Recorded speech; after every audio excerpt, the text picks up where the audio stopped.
la benedizione di Padre Oliviero Svanera e di Sant'Antonio. Che emozione! La statua con le reliquie di Sant'Antonio sorvola Padova e la sua basilica.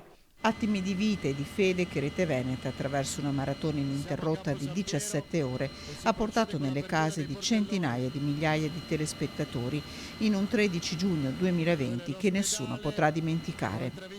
Alla vigilia di una grande festa antoniana, la festa della traslazione delle reliquie del santo, con il ritrovamento 758 anni fa della lingua incorrotta di Antonio, il frate francescano continua a essere vicino alla sua gente e lo fa anche attraverso il piccolo schermo, grazie alla Santa Messa trasmessa ogni giorno alle 18 da Rete Veneta, la domenica con doppio appuntamento, il primo alle 11 del mattino.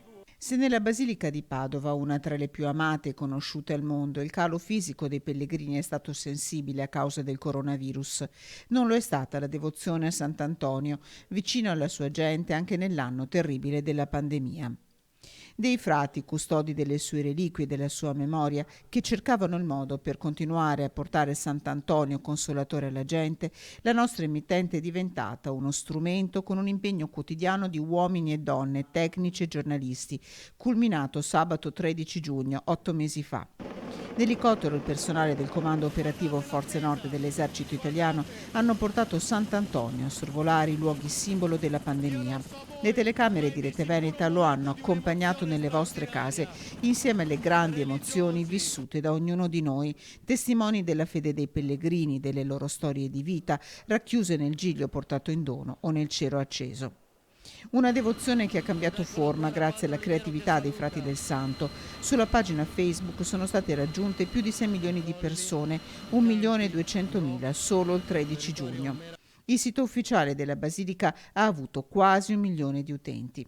Quasi 1 milione di telespettatori che dall'inizio del primo lockdown hanno seguito la Santa Messa e il Rosario quando trasmesso su Rete Veneta.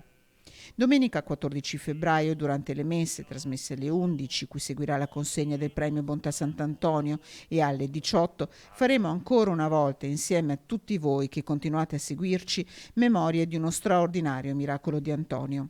La sua lingua venne ritrovata incorrotta 32 anni dopo la sua morte da Bonaventura da Bagnoregio, ministro generale dei frati francescani, durante la ricognizione dei resti del santo.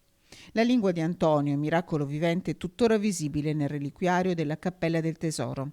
Sant'Antonio continua a parlare e lo fa attraverso i suoi frati e gli strumenti da loro individuati.